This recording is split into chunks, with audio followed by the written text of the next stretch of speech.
우리에게 주실 말씀입니다. 마가복음 16장 1절에서 8절까지 말씀입니다. 오늘은 한덕여 형제가 공독해 주겠습니다.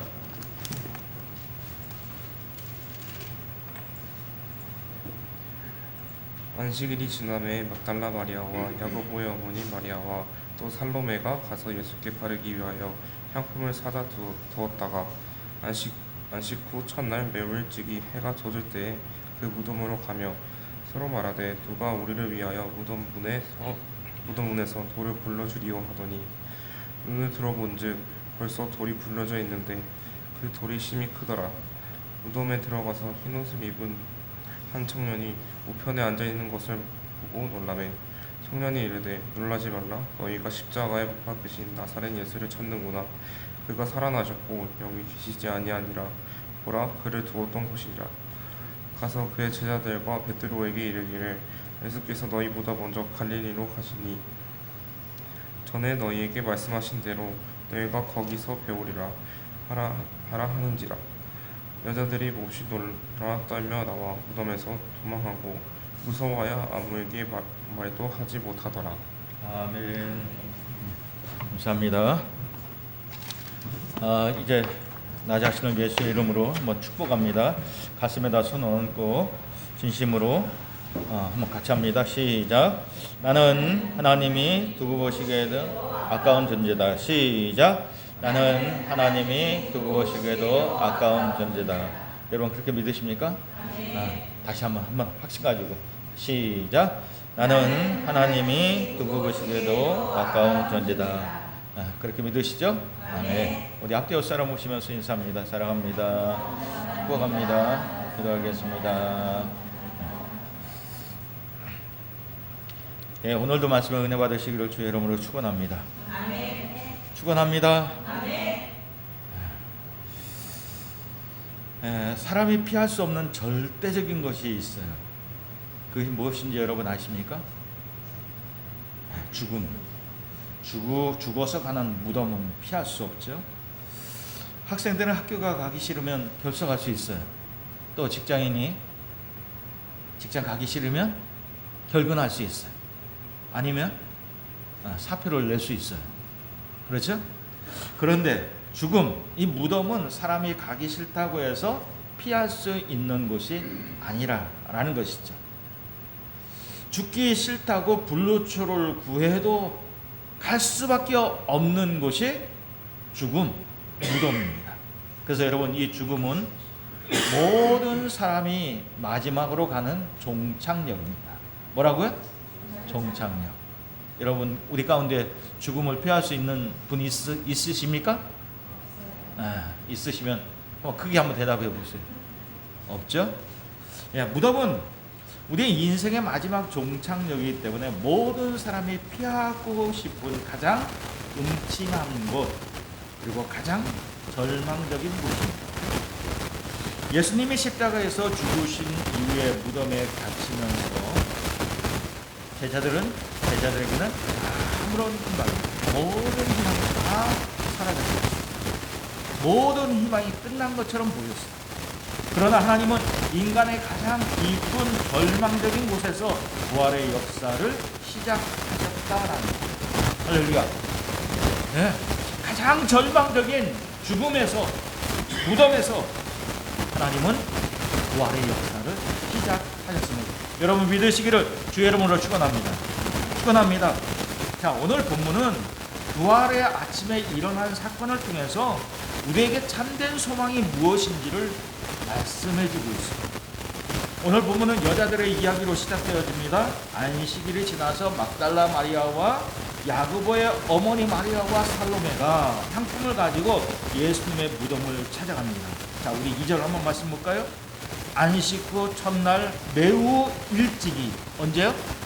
매우 일찍이 해 돋는 때에 그 무덤으로 가며. 여러분 매우 일찍이 해 돋는 때니까 여인들에게 어떤 마음이야? 간절한 마음이야. 간절한 마음이에요. 아마 지난 밤에 밤잠을 설치고 밤잠을 자지 못하고 이 아침에 동이 트기도 전에 간절한 마음으로 주님을 사랑하는 마음으로 주님의 무덤을 찾아갔습니다. 남자들은 다 어디 있어요? 제자는 다 어디 갔어요? 이런 면에서 우리 남자들은 반성해야 돼요. 결정적인 순간에는 남자들이 왜 이렇게 약한지 모르겠어요. 자, 제자들은 자신들도 예수님처럼 잡혀 죽임을 당할까봐 다 도망가서 숨어버렸어요. 새벽 이른 시간에 여자들만 무덤을 찾아왔습니다. 그러나 여인들의 예수님의 무덤을 찾는 것은 예수님이 살아나실 것을 기대하고 찾아온 것이 아니라 예수님의 시신에 향품을 넣기 위해서 찾아온 것이라는 것이죠.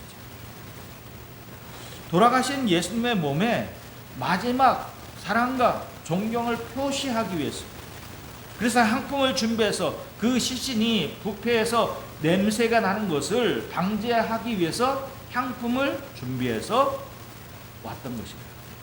그래서 여러분, 이 향품은 시신의 부패한 냄새를 방지하는 방향제와 같아요.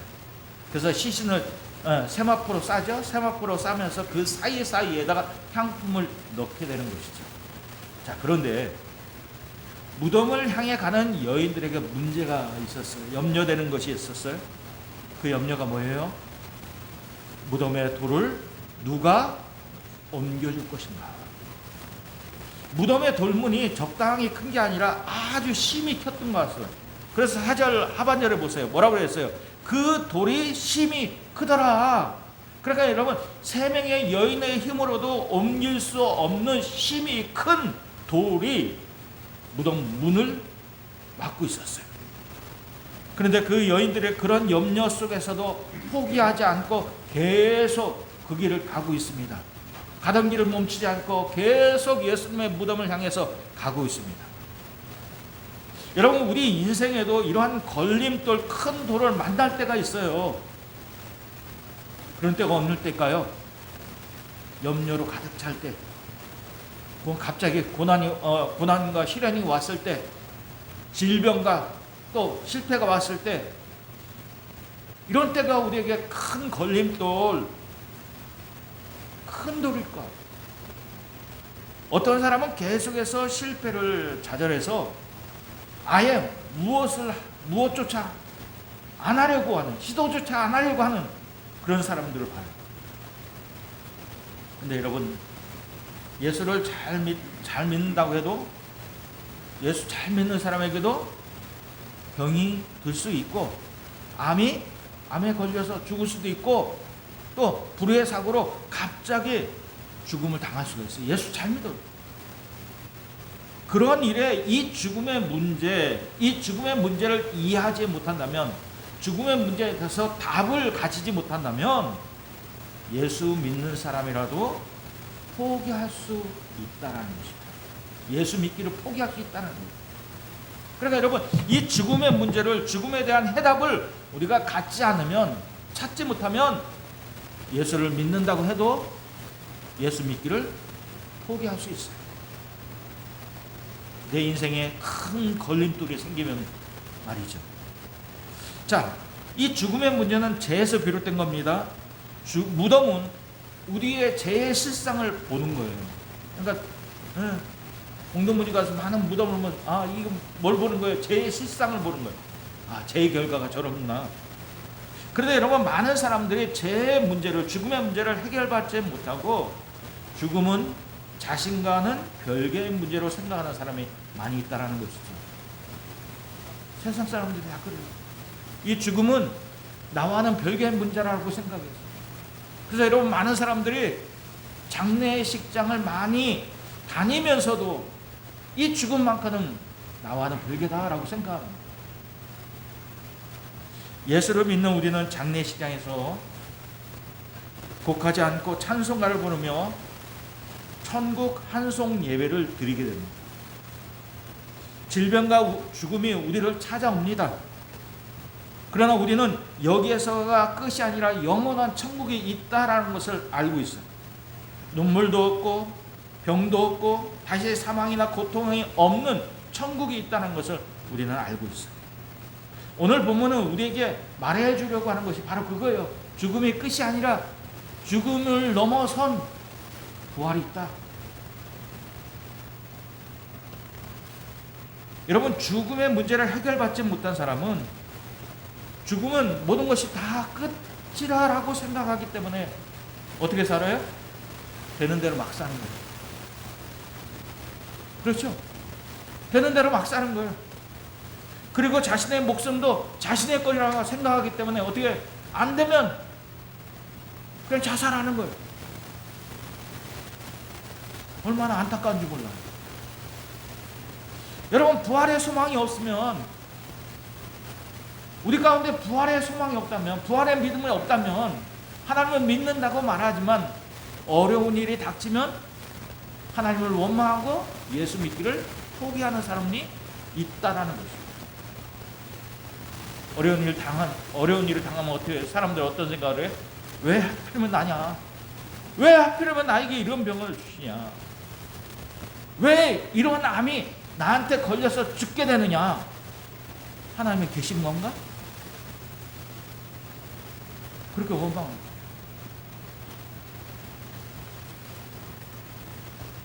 자, 제자들이 믿음이 있을까요? 없을까요? 제자들이 믿음이 있을까요? 없을까요? 제자들 믿음이 있어요? 없어요? 믿음이 있어요. 믿음이 있으니까 주님의 부르심에 반응했죠. 믿음이 있으니까 배와 아버지를 버려주고 주님을 따라다녔죠. 그런데 여러분, 어떤 믿음이 없다는 거예요? 어떤 믿음이 없어요? 부활의 믿음이 없다는 거예요. 부활의 소망이 없다는 거예요. 부활의. 죽음의 문제를 넘어선 부활의 믿음이 없다라는 것이에요. 오늘 본문이 그것을 얘기하는 거예요. 그걸. 제자들이 믿음이 있어서 예수님을 따라다녔지만 죽음을 넘어선 부활의 믿음이 없어서 다 도망갔다라는 거예요. 다 도망갔다. 또 예수님의 무덤을 찾은 여인들이 죽음을 넘어선 부활의 소망은 없었다라는 것입니다. 부활은 죽음의 문제를 넘어선 믿음입니다. 새로운 부활의 개념. 여러분, 이것은 꼭 반드시 가져야 될 믿음이라는 것입니다. 여러분, 부활의 소망이 우리에게 반드시 있기를 주의 이름으로 축원합니다. 여러분, 인류에게 이 부활을 믿음으로 받아들인다는 것은 얼마나 어려운 일인지 몰라요. 지금도 많은 사람들이 부활을 얘기하면 당신 죽어서 이게 죽은 끝이 아니라 죽은 뒤에 부활이 있습니다 라고 얘기하면 뭐라고 얘기해요? 뭐라고 해요? 부활을 믿지 않는 사람 뭐라고 얘기해? 죽어봐야 알지. 당신이 어떡하냐? 그런데 여러분, 우리가 뭘 해야 돼요? 믿음이라고 하는 것은 이해하고 받아들이는 것이 아니라 하나님의 말씀을 신뢰하고 그냥 받아들이는 거예요. 하나님의 말씀이 뭐라고 했어요? 부활이 있다라고 하니까 믿는 거예요. 그냥 믿는 거예요. 이해하고 믿는 게 아니라 말씀을 그냥 신뢰하고 믿는 거예요. 자, 언젠가도 말씀드렸죠? 마차를 타고 다니던 시대의 사람들에게 자동차 이야기를 해주니까 자동차의 개념이 안 들어와요. 그런 생각 자체를 못하는 거예요. 여러분, 부활이 그렇다는 거예요. 부활을 믿지 않는 사람들에게 부활을 얘기하면 이 부활은 마치 마차를 타고 다니던 시대 사람들에게 자동차를 얘기하는 거 똑같다는 거예요. 그러나 우리는 부활에 대한 확신, 분명한 확신, 여러분, 그 믿음이 있기를 주의 이름으로 축원합니다. 자, 여자들은 무덤을 향해서 심히 큰 돌을 누가 옮길 것이냐 염려하고 왔습니다. 그러나 포기하지 않고 계속 왔습니다. 주님을 사랑하는 마음과 믿음으로 왔습니다. 그런데 돌이 옮겨져 있더라라는 것이죠. 영어 성경에는 완료 수동태로 보냈어요. 이게 무슨 얘기냐? 하나님이 그 문제를 이미 해결해 놓으셨다는 거예요. 하나님이 이미 그 문제를 심히 큰 돌이라도 상관없어요. 돌이 얼마나 크냐? 그 상관없어요. 하나님이 우리의 문제를 해결해 놓으셨다라는 것이죠.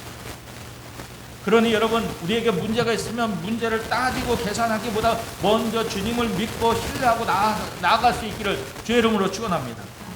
그러면 여러분, 우리 눈에 보이지 않는 하나님이 우리를 위해서 일하고 계시는 거예요. 누가 이 큰 돌을 옮길 것이냐라고 염려했지만 그냥 오는 거예요. 주님 사랑하는 마음으로 오는 거예요. 그랬더니 문제는 이미 다 해결됐어요. 여러분, 누가 그 큰 돌을 옮겼을까요? 누가 옮겼어요? 네, 하나님 옮기셨어요. 우리에게는 엄청난 큰 일인데, 피할 수 없는 절대적인 문제인데, 그런데 그러한 사망도 우리 주님을 무덤에 가둬놓을 수 없다는 거예요. 여러분, 제일 싹스 뭐라고요? 사망. 사망 자체를 누가 만드셨어요? 누가 만드신 거예요? 누가 정하신 거예요? 하나님이 정하신 거예요. 하나님이. 그러니 여러분, 우리 주님을 사망에 가둬 놓을 수 없는 거예요. 그래서 뭐라고 합니까? 사도 바울이 뭐라고 그랬어요? 고린도전서 15장 55절에 사망아 너희의 승리가 어디 있느냐? 사망아 내가 쏘는 것이 어디 있느냐? 자, 또 우리 구주 그리스도 예수께서 사망을 패하시고, 뭘 패하시고요? 사망을 패하시고 복음으로서 생명과 썩지 아니할 것을 드러내신지라. 할렐루야. 예. 누군가가 굴린 것이 아닌데 돌은 이미 굴려져 있더라 하는 것이에요. 예수님을 무덤에서 나올 수 있도록 하기 위해서 굴려진 돌이 아니라 여인들에게 예수님이 무덤 안에 안 계시다라고 하는 것을 보여주기 위해서 돌은 이미 굴려져 있더라 하는 것입니다. 여러분, 여인들은 의아하면서 다행으로 여겼어요. 그리고 무덤에 들어가 보니까 예수님의 시신은 없고 흰 옷 입은 청년이 앉아 있었어요. 이것만으로도 수술하시게 깜짝 놀랄 일이에요. 여러분, 그렇지 않겠어요? 이 여인들이 뭘 기대하고 갔어요? 예수님의 시신에 향품을 넣기 위해서 갔어요. 근데 돌은 이미 옮겨져 있고 예수님의 무덤에는 예수님의 시신은 안 계시고 어떻게 흰옷 입은 청년만 앉아 있는 거예요. 여러분, 그거 상상해 보세요. 상상해 보세요. 어떻게 해서 상상해 보세요. 까무러치를 이려, 까무러치를 이려, 까무러치를 이려. 자, 우리 6절 7절 같이 한번 읽어줍니다. 자, 시작. 청년이 이르되 놀라지 마라. 너희가 십자가에 못 박히신 나사렛 예수를 찾는구나. 그가 살아나셨고, 어떻게 되셨다고요? 살아나셨고 여기 계시지 아니하니라. 보라, 그를 두었던 곳이니라. 가서 그의 제자들과 베드로에게 이르기를 예수께서 너희보다 먼저 갈릴리로 가시나니 전에 너희에게 말씀하신 대로 너희가 거기에서 배우리라 하라 하는지라. 예수님은 죽음의 무덤에 갇혀 계시지 않았습니다. 여러분, 기독교의 신앙의 핵심이 뭐예요? 기독교 신앙의 핵심이 뭐예요?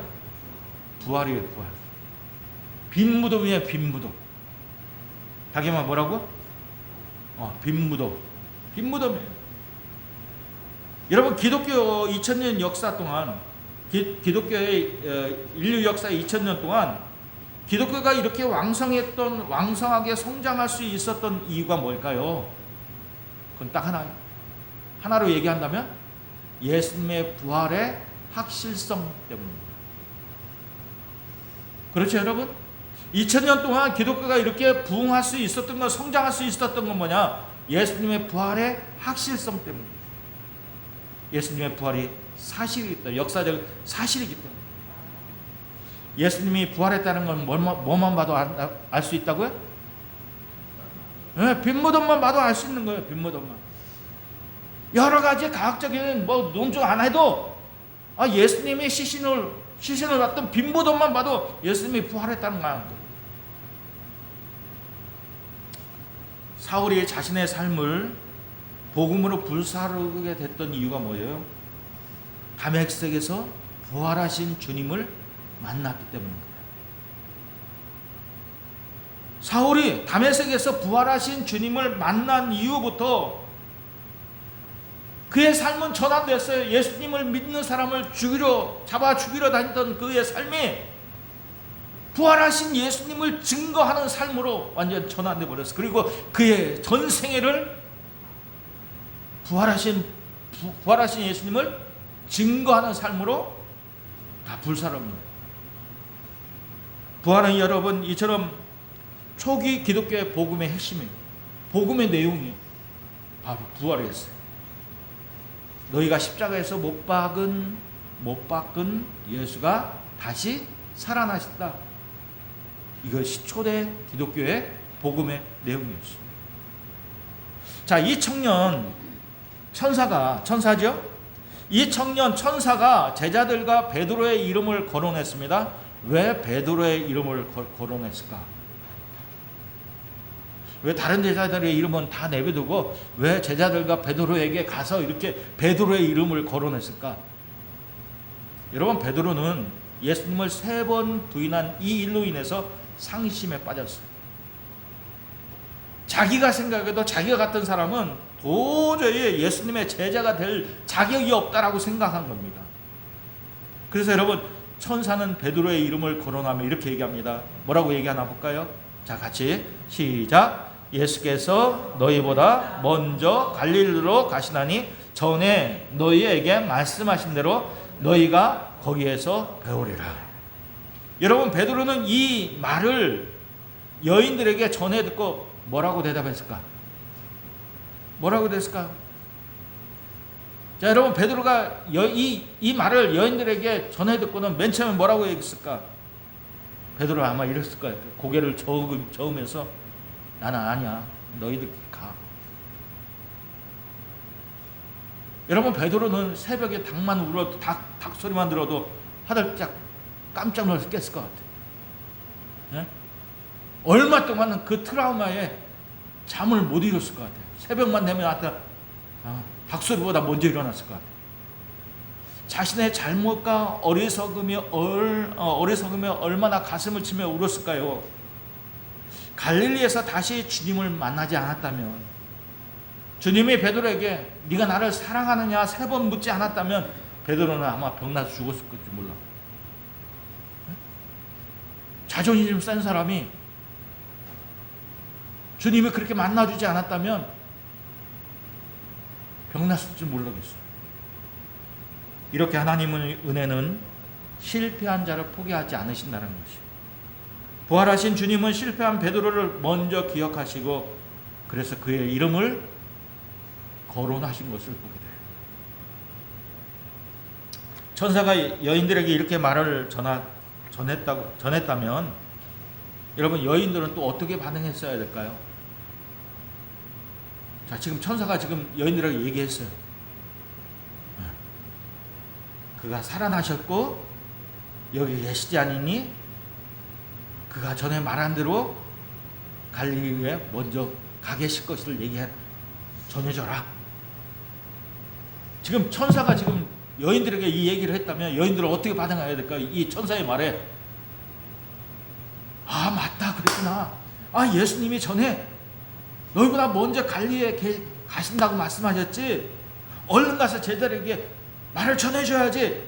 들뜬 마음에서, 흥분된 마음에서 이렇게 반응해야 되지 않겠습니까? 이렇게 반응해야 되지 않겠어요? 근데 여인들은 어떻게 반응했나 봐요. 이게 우리의 반응일 수도 있어요.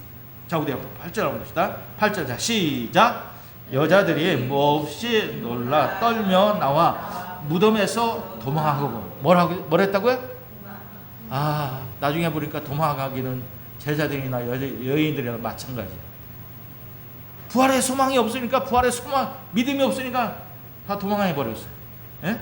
걸음아 나 살려라 하고 그냥 다 도망가 버렸어요. 계속 시작. 무서워하여 아무에게도 아무 말도 하지 못하더라. 그러니까 여러분, 놀란 가슴에 아무에게도 아무 말도 못하고 있었다는 거예요. 천사가 전해주라고 얘기했는데도 불구하고 이 여인들은 제자들에게 간 게 아니라 어디로 갔을까? 어디 갔을까요? 집에 갔어요. 제자들에게 전해준 게 아니에요. 제자들에게 간 게 아니야. 집에 가서 아무에게도 아무 말 못하고 그냥 벙어리 냉가슴 알듯이 그냥 놀란 가슴을 진정시키고 있었어요. 여러분, 사람이 그랬습니다. 뭐에 놀라면 또 집중하게 되면 아무 말도 안 들려. 아무 말도 안 들려. 이 여인들은 놀란 가슴에 예수님이 살아나셨다라고 하는 천사의 이 말은 듣지를 못했어요. 여러분, 부활은 단순한 기쁨의 소식이 아니라 인간의 상식을 뛰어넘는 하나님의 역사입니다. 여인들은 예수님의 부활의 소식에 큰 기쁨으로 들떠야 하는데 그렇지 못한 것은 부활의 소식을 받아들이기가 어려웠다는 것이에요. 그보다는 빈 무덤과 그 무덤 안에서 본 천사의 형상이 더 무서웠다는 겁니다. 자, 여러분, 저를 보세요. 저를 보세요. 네, 눈 크게 뜨고 저를 보세요. 천사가 여인들에게 애초에 놀라지 말라 한 것은 예수님이 부활했기 때문에 너희 놀라지 마라, 이거예요. 근데 여인들이 몹시 놀랐던 이유는 예수님이 부활했다라고 하는 이 얘기가 아니라 예수님은 무덤 안에 시신이었고 무덤 안에서 예수님이 아닌 엉뚱한 청년을 보았기 때문에 그래서 놀란 거예요. 그래서. 여러분, 여인들이 놀라지 않으려고 했다면 어떻게 해야 될까? 하나님이 여인들을 놀라지 않게 하려고 했다면 어떻게 해야 됐을까? 잘 생각해봐요. 하나님이 이 여인들이 깜짝 놀랐잖아요. 지금 아무에게도 아무 말 못하고 있었잖아요. 지금. 그럼 이 여인들을 안 놀라키려고 했다면 하나님은 어떻게 했어야 될까? 간단하죠. 예수님이 부활하지 않으면 되는 거지. 예? 그렇죠. 예수님 부활하지 않으면 여인들 놀랄게. 여인들의 생각대로 무덤에서 예수님의 시신이 놓여 있고 또 그런 여인들이 예수님의 시신에 향품을 넣고 마음껏 거기에서 슬퍼 울다가 그랬다면 놀라지 않았겠죠. 여러분, 정말 그래야만 했을까요? 그래야만 했었겠냐는 거예요. 그래야만. 예수님이 부활을 한두 번 말씀하신 것이 아니죠. 한두 번 말씀한 게 아니에요. 나사로의 죽음에서 아예 예언연수까지 한 거예요. 예언연수까지. 그렇죠. 나사로가 죽었을 때는 예수님이 부활에 대한 것을 저들에게 강조하기 위해서 아주 예언연수까지 한 거예요. 자, 여러분, 나사로의 죽음에서 예수님이 저들에게 부활을 그렇게 가르치면서 강조하면서 말씀하신 내용이 뭐예요? 나는 부활이며 생명이니 나를 믿는 자는 죽어도 살겠고 무릇 살아서 나를 믿는 자는 영원히 죽지 아니니 이것을 내가 믿느냐? 라고 물으셨어요. 그때도 예수님이 이렇게까지 부활을 말씀하셨는데 믿음으로 받아들이지 않으니까 예수님이 민망해서 눈물을 흘리셨어요. 그렇게 여러분, 부활이라고 하는 건 믿음으로 받아들이기가 어렵다는 것이에요. 그러나 여러분, 저는 여기에 계신 여러분 모두는 부활에 대해서 여러분 확신이 있는 것을 믿습니다. 믿습니다. 예. 여러분, 우리 역시 하나님의 놀라운 계획을 이해하지 못할 때가 있어요. 그렇죠? 갑자기 신앙이 좋으신 분이 갑자기 그냥 교통사고로 돌아가셨. 이해할 수 없어. 그때 이해하지 못한다고 부활을 내팽개치겠어요? 내 믿음은 내팽개치실래요? 그러나 여러분, 믿음은 아까 뭐라 했어요? 믿음은 이해하고 시작되는 것이 아니라 이해하고 받아들이는 것이 아니라 하나님의 말씀을 그냥 있는 그대로 신뢰하고 믿는 것으로 시작돼요. 두려움보다도 말씀을 붙드는 믿음을 가지시기를 주의 이름으로 축원합니다. 자, 주님이 전에 제자들에게 내가 너희보다 먼저 갈릴리로 가리라 라고 말씀하셨어요. 그렇죠? 자, 여러분 잘 들어보세요. 잘 들어보세요. 주님이 전에 제자들에게 내가 너희보다 먼저 갈릴리로 가리라 라고 말씀하셨어요. 이거 중요한 단어가 뭘까요? 먼저죠. 먼저. 가장 중요한 단어가 먼저예요. 먼저. 그런데 여러분, 갈릴리에 예수님이 먼저 가셨어요? 제자들이 먼저 갔어요? 네? 우리가 요한복음의 상황에 보면 갈릴리에 예수님이 먼저 가셨어요? 아니면 제자들이 먼저 갔어요? 제자들이 먼저 갔죠. 제자들이 먼저 갔어요. 네?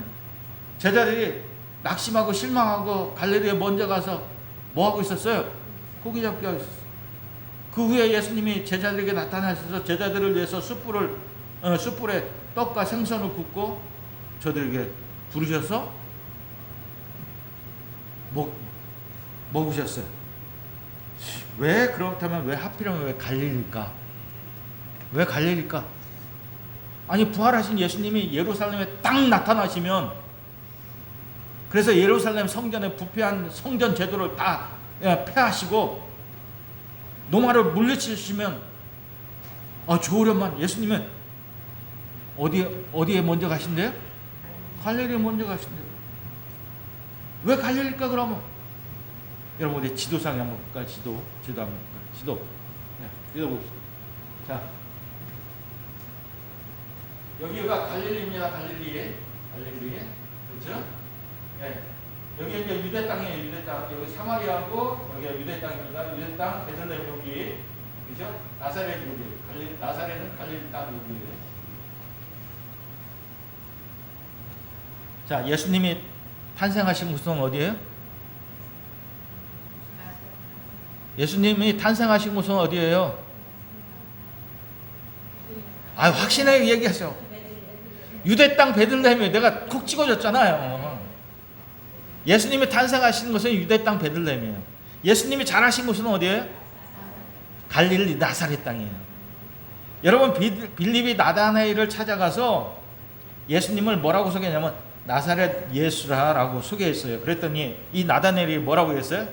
나사렛에서 무슨 선한 것이 나겠냐라고 말했죠. 대답했죠. 이 말의 의미가 뭔지 아세요? 이 갈릴리 땅은 이방인의 땅이에요. 나사렛은 그 중에서 대표적으로 작은 마을이었을 거예요. 그러니까 이 얘기는 무슨 얘기냐? 어떻게 이 갈릴리 나사렛 조그만 땅에서 이렇게 좋은 인재가 태어날 수 있느냐? 그런 일은 없다. 이 얘기예요. 그러니까 여러분 이 갈릴리는 유대인들에게는 이방인의 땅이에요. 이방인의 땅. 많은 이방인들이 기회를 잡기 위해서, 많은 이방인들이 기회를 잡기 위해서 몰려와 사는 곳이 어디냐? 이 갈릴리 땅이에요. 갈릴리 땅. 그러니까 여러분 그곳에 사는 사람들은 다 어떤 사람입니까? 실패한 사람, 가난한 사람, 또